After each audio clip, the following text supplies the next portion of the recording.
రాజధాని అమరావతి నిర్మాణాన్ని అటకెక్కిన జగన్మోహన్ రెడ్డి గారు 2019 ముందు ఏదైతే సిఆర్డిఏ పరిధిలో అక్కడ అమరావతిని అభివృద్ధి చేయాలనే ఉద్దేశంతో తెచ్చినటువంటి మెటీరియల్స్ కానీ ఎక్విప్మెంట్స్ కానీ వాటికి సంబంధించిన వాటిని అనేక సందర్భాల్లో జగన్మోహన్ రెడ్డి గారి ప్రభుత్వం వాటిని చట్ట వ్యతిరేకంగా అక్కడి నుంచి తరలించి వాటిని సొమ్ము చేసుకొని వాటిని ఎటు తరలించారో ఆ డబ్బు ఎటు పోయిందో కూడా తెలియనటువంటి పరిస్థితి.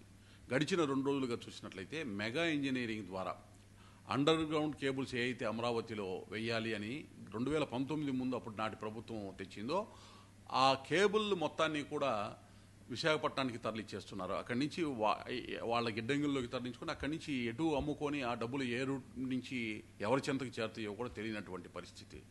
ఎన్నికలు పూర్తయి ఫలితాలు వచ్చే మధ్యలో ఇంత దుస్సాహసానికి ఒడిగట్టారంటే అవినీతి ఏ విధంగా పెచ్చరిల్లింది ఈ రాష్ట్రంలో. ఇప్పటికే మెగా ఇంజనీరింగ్ కంపెనీని ఒకసారి గమనించినట్లయితే వెలుగొండ ప్రాజెక్ట్ని అప్పచెప్పారు, అటకెక్కించారు. పోలవరాన్ని రివర్స్ టెండరింగ్ అని తీసుకొచ్చి పెట్టారు, సర్వనాశనం చేశారు. అలాగే హైడ్రో పవర్ ప్రాజెక్టు ఏదైతే వారికి ఇచ్చారో దాన్ని పూర్తి చేయడంలో సకాలంలో విఫలమయ్యి సమయాన్ని ఇంకా నిర్ణీత సమయాన్ని దాటి ఎక్స్టెన్షన్ అడిగితే కేంద్ర ప్రభుత్వం కానీ power PPA Polavaram project authority కానీ అప్రూవల్ ఇవ్వలేదు. ఒకవేళ ఆ అప్రూవల్ కనుక ఇస్తే దాదాపు 1400-1500 కోట్ల వరకు ఆయాచిత లబ్ధి చేకూర్చాలి ఈ యొక్క మెగా కంపెనీకి అని జగన్మోహన్ రెడ్డి గారు వేసినటువంటి పన్నాగం. ఇక ఇటువంటి కంపెనీ ఇవాళ చూస్తే కేబుల్ని ఈ విధంగా దొంగచాటుగా తీసుకెళ్ళిపోవటము, ఈ విధంగా అమరావతి ఏదైతే నిర్మాణానికి కట్టుబడి ఉంది ఎన్డీఏ ప్రభుత్వం 2024 జూన్ 4 తర్వాత అని చెప్పారో ఆ వాస్తవాన్ని తెలిసిన తర్వాత ఇంత దుస్సాహసానికి ఒడిగడుతున్నారంటే వీళ్ళు చేస్తున్నటువంటి దోపిడీ ఏ విధంగా అనేది ఒకసారి చూడవచ్చు. అలాగే విద్యుత్ శాఖను ఒకసారి చూసినట్లయితే చాలా దారుణమైనటువంటి పరిస్థితుల్లో రాష్ట్రంలో విద్యుత్ శాఖని తీసుకెళ్ళిపోయారు. మీరు ట్రాన్స్ఫార్మర్ దగ్గర నుంచి ఎలక్ట్రిసిటీ మీటర్స్ దగ్గర నుంచి జరిగినటువంటి అవినీతి షిరిడి సాయి ఎలక్ట్రికల్స్ విశ్వేశ్వర రెడ్డి గారిని అడ్డుపెట్టుకుని జగన్మోహన్ రెడ్డి గారు చేసిన దాచికలు వేలాది కోట్ల రూపాయలని ప్రభుత్వ ధనాన్ని దోచేశారు.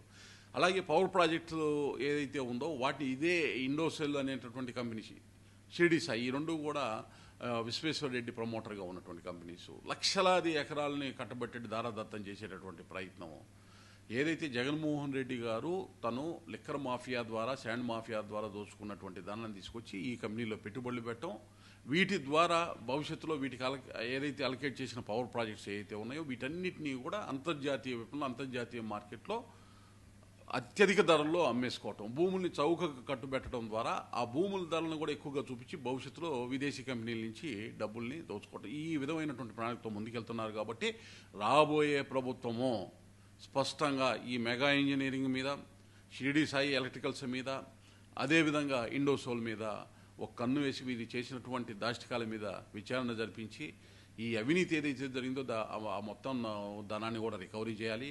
ఈ సంస్థలు కేటాయించినటువంటి ఏ అయితే ప్రాజెక్టులు ఉన్నాయో రద్దు చేసి సహేతుకమైనటువంటి మంచి పారిశ్రామికవేత్తలు ఎవరైతే ఉన్నారో ఎటువంటి అవినీతికి తావు లేకుండా ఉండేటటువంటి ఒక మంచి పారిశ్రామిక వాతావరణం మంచి పారిశ్రామికవేత్తలు తీసుకొచ్చి ఈ ప్రాజెక్టులే కాకుండా ఇంకా పారిశ్రామిక ప్రవృత్తి మిగతా ప్రాజెక్టులు కూడా ముందుకు తీసుకెళ్లాలని మేము అభ్యర్థిస్తున్నాం.